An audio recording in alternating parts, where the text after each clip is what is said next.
Hello everyone, welcome back to my channel, and if you're new here, welcome to the House of Dolls. Today I am super excited because we're going to be doing a review and unboxing on Monster High's Booriginal Creeproduction Spectra. She is the second doll I am reviewing in the series of dolls I got. My last will be Abby, but I am super excited to open up Spectra. I have never owned a Spectra doll before, so she's going to be my very first one, and I think she's super cool. I love her purple theme, and I can't wait to unbox her for you guys. If you are not subscribed to my channel, I would love it if you'd hit that subscribe button. I'm going to be doing more Monster High videos in the near future, and I am really excited to be making these ones, especially because I am a huge fan of the G1 line and I absolutely love them and would have every single doll if I could. But without further ado, I'm gonna get into this video. So first we could start off with the detail of her box. Spectra's box is like a pinky purple color, and her whole theme is kind of like a purpley pink and purple. So her box says Monster High, Freaky just got fabulous. The bottom says 1030 Haunted Birthday Mix, Spectra Vondergeist, Daughter of a Ghost. There's her little ghostly skelette. Includes doll stand and diary. This is how everything looks inside. This is her little pet Ruin. I think he's so cute. He's like a little weasel. Her little symbol is kind of like a ball and chain. Booriginal Creeproduction. And that's her in the box. The side of this box says Monster High. There's her little cartoon character, Spectra Vondergeist, and her little Monster High school symbol. Actually, let me show you this side of the box first before we get to the back. It is just that purpley pink color with black and white stripes. And then the top of her box says, "Who are the real Vondergeists?" That is the question.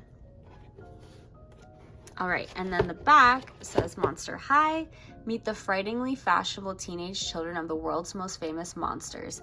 Spectra Vondergeist, Daughter of a Ghost. There is her little cartoon picture. Age 16, pet Ruin is my ghost ferret. Oh, he's a ferret, okay. Did you know that the name ferret comes from the Latin, what does that say? Furtus? Oh my gosh, I suck at pronunciation. Furtus? Sorry guys. Tried my best. Which means little thief. Of course you didn't until I told you. Favorite food, angel food cake. It's light and full of sweetness, much like me. BFFs, everyone loves Spectra V. Okay, girl. Clearly she knows she's the it girl. But without further ado, I'm gonna get her out of the box. I'm so excited to open her and to also have her and add her to my collection. I think she's super cool. I love how like her arms ombre to see like a see-through clear. But I'm gonna go ahead and take her out of the plastic, and then you can see how she looks still in the box but attached without the plastic in front of her. All right, this is Spectra out of the plastic in her box. And here's her little stand too. Ooh, what does this say? A haunting beauty. I didn't even notice that. Her diary. And as per usual, I'm gonna go ahead and take her out of the plastic ties off camera, and then we will take a nice up and close personal look of her and everything she comes with. Okay, so here's the stand she comes with. It's like a dark purple color. It kind of reminds me of like a fuchsia color tone.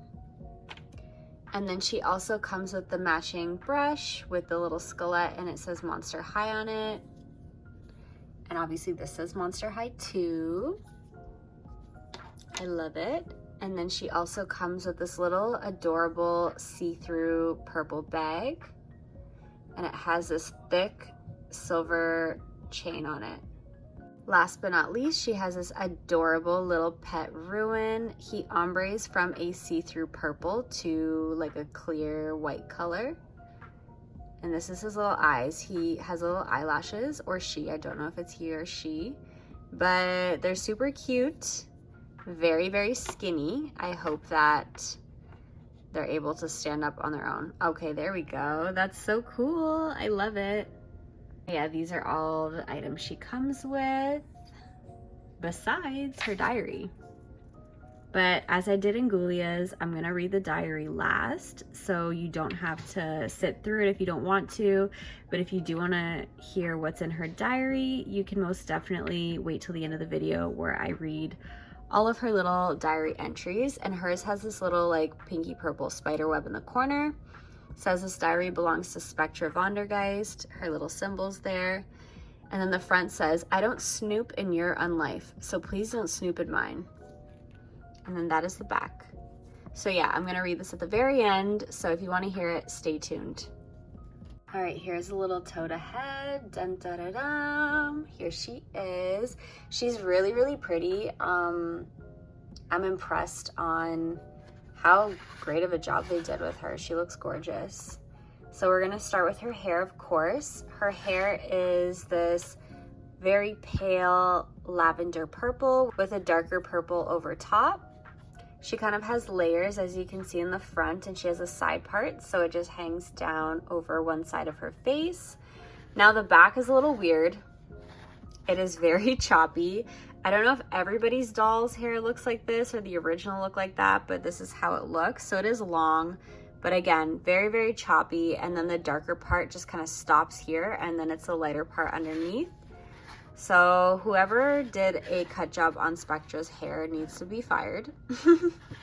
But again, I don't know if this is how her original doll looked or not, but it is not giving from the back. It does not look good. But luckily for Spectra, I'm only going to be displaying her facing forward, so she can get away with it. But yeah, that's her hair. It does feel fairly thick, but the quality of it isn't that nice. So I'm guessing it's poly, but I'm not 100% sure because I'm not good with the hair types. All right, so as for her face, we'll start with her skin tone. So her skin is a very pale white. Wow, like she's actually really, really pretty, you guys. She was never a doll I was super sure about, but like just staring at her on my phone through the lens, like she looks absolutely gorgeous. Like she is a baddie. Like look at her juicy lips, her perfectly chiseled face. I love her. I actually really, really love her, and I'm so happy to have her. But yeah, she's got this pale white skin, and I'll show you how it ombres afterwards. And she's got this extremely dark, juicy purple lip. Her lips are very pouty. I love it. And then her eyes, she's got these light purple eyebrows. Her eye color is kind of like a greeny turquoisey color, and then the end part is purple. And then the whites of her eyes are actually purple instead of white, which is kind of cool. And then the eyeshadow is like a whitish silver on her lid with a purple in the crease, and then that same bluish green color around the outside and under her lash line. And then she's got a very subtle shading just under her brow to give her eyes some dimension.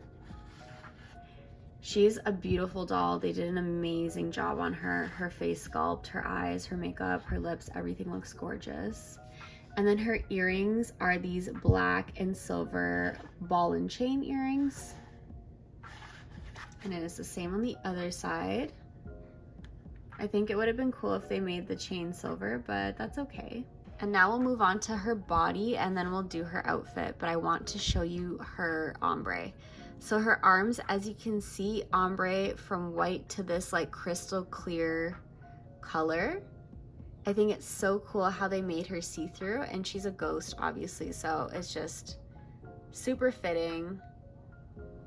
And then her other arm's the same, and then on this arm she actually has a little silver cuff and chain as well. And then her legs do the same. I'm not going to take off her shoes, but you can see that it ombres from white to clear, which I just think is such an amazing, cool touch. And I don't have any dolls that look like this, so I'm excited to have this unique version of her. All right, so she's wearing this little silver chain necklace around her neck. And then she's got this really interesting shirt. The fit of it isn't that flattering in my opinion. I'm gonna take her off the doll stand. So this is the shirt. It's like a black leather, and then the front of it has this like sparkly pink material down the center with 3 layers of silver chains. So it's okay, but I don't know, I don't really think the top is that flattering. The shape of it's a little bit weird, but we'll go with it. She's also wearing this silver belt with these little hanging, like little like circle loop type things. And then the bottom of her skirt I think is really cute. It's basically we'll look underneath. So it's like this, it reminds me of like a fairy, like the cut of it, but it's all these like little points that go down. And it's kind of like a fuchsia pink color with some like white ombre spots on it. And then over top, she's got this beautiful see-through like tutu material with sparkles all over it. And I love how they put the sparkles on it. I think it's super pretty. She's like a little ballerina.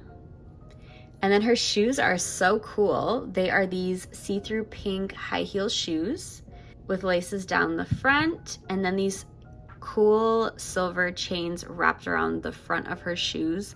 And then the base are like these big like silver spheres, and it almost looks like, I don't know if these are supposed to be little stars or like little pieces worn out of it to make it look old, but yeah. So these are like her ball and chains. She is chained. She's one of them chained spirits. I think it's really cool. It's got like a little bit of a theme to it, but the shoes are super cool.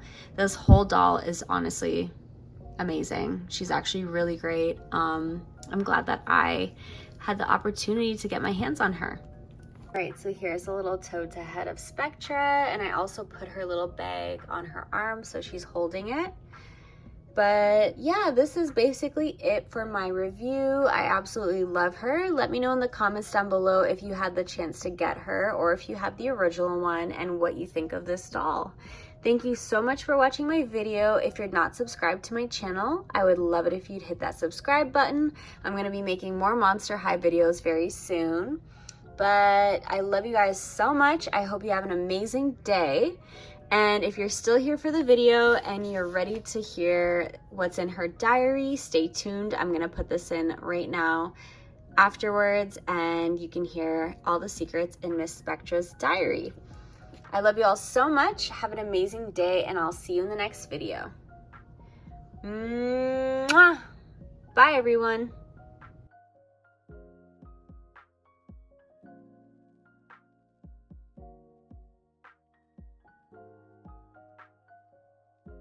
All right, you guys, let's open up Spectra's diary. All right, is this the first page? Okay, yes it is. The 18th of September. I finally get my own column in the school paper. I already have the blog that's on every Gossip Ghoul's must-read list, but anybody can get a blog these days. Being in print gives me instant credibility, however, not that I didn't have it before, so obvious. Anyways, the column is an anonymous advice / Monster High Insider feature called Oh My Oracle. Why anonymous? Well, if I use my real name, I would never get anything done in class because monsters would constantly be asking my advice. And if I'm pursuing a bigger story, I might need some monster to cover the column, and I wouldn't want my name associated with any bad advice that might be given in my absence. My suggestion box is already full of questions from monsters that need a little help negotiating teen monster life. It's also overrun with spam. Apparently some monster thought it would be funny to sign me up for information on timeshare crypts, and no, I do not want vacation in a lovely little mausoleum overlooking the great dismal swamp. Delete. My first real question was this one. Dear OMO, I have been seeing this really cute troll for a while now, but he only wants to hang out under his bridge. How can I convince him that there are other places we could go that would be just as much fun? Signed, a ghoul friend Gruff. Dear ghoul friend Gruff, I'm glad to know that he's cute because you're going to be spending a lot of time underneath that bridge. It's like my grandmother used to say, don't date trolls. Hope this helps. All the beast. OMO. The 26th of September. Sometimes I think the only creature in the world who really understands me at all is Ruin. She's so clever at finding the secret places that other monsters don't notice or have forgotten, especially at Monster High.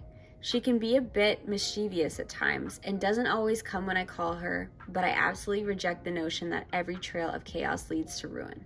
Oh my god, this is some tea, y'all. The 7th of October.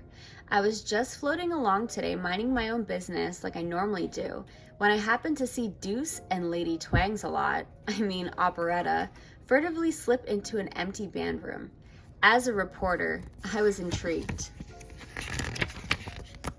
As a student, I need to get to class that happened to be on the other side of band room, and as a ghost, a door is not required to enter a room. As I passed through the wall into the room, I heard Sir Hiss reading love poetry. The part I happened to hear sounded sincere, sincerely terrible. Not wanting to be late, I didn't stay for the whole conversation, just long enough to realize I had the scoop of the year. Deuce dumps Cleo for operetta.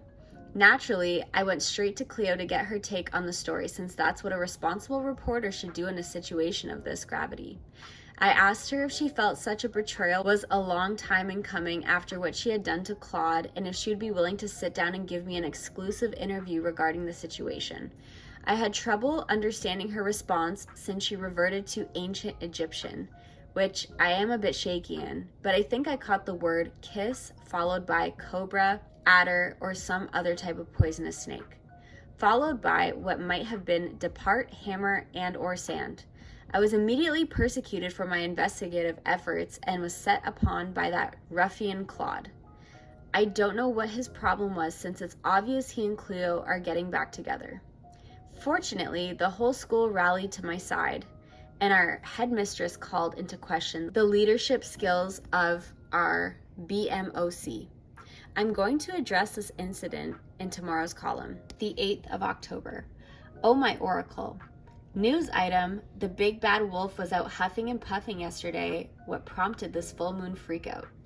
It would be improper to speculate, but could it be possible that tall, dark, and intermittently furry is still smarting over being dumped by his little wrapped riding hood?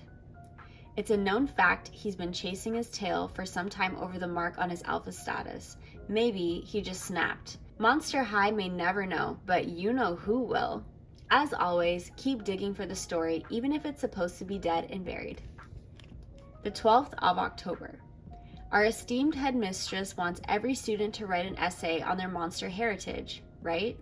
She obviously doesn't want to know the real stories behind the students at Monster High, or she would have just asked me, since I have the real scoop on all of them. I offered to compile all my notes for publishing, but she told me that each monster should have a chance to tell their own story. Whatever. I've already read through most of the essays that have been turned in. They were on Bloodgood's desk in plain sight, so it was obvious, to me at least, that she had left them there for me to find. They run the gamut from boring to deadly boring. I suppose that I shall have to do mine now, or it's unlikely that any monster will want to read what is sure to be a wretchedly long haunt down monster memory lane. I come from a royalty, of course. My father was next in line for the throne of a large and powerful kingdom, but my jealous uncle plotted against him, and we had to go into exile.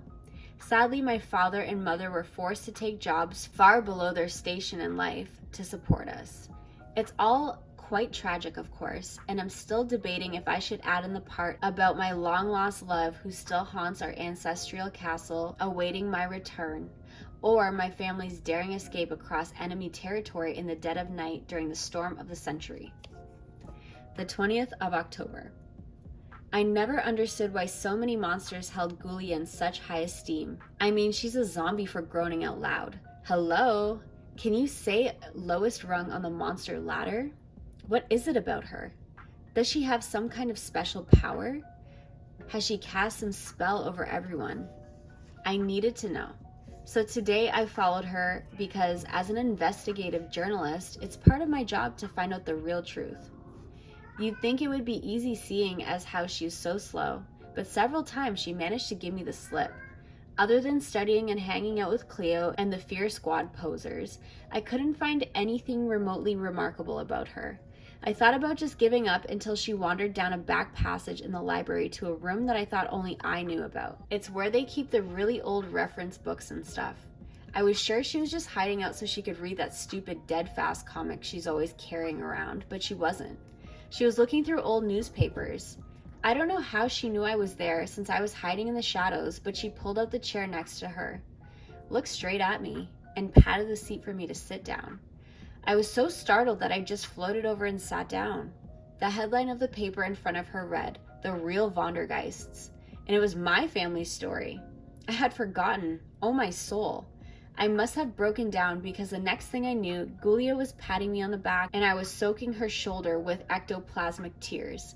I couldn't stop for a while, and when I did, Gulia just looked at me in the eye and said in zombie, "Your secret is safe with me." I guess now I understand. And that is it, everyone. Let me know what you think of her little stories and what you think of Spectra if you're still here. Thank you so much for staying till the end. I love you guys so much, and I will see you in the next video.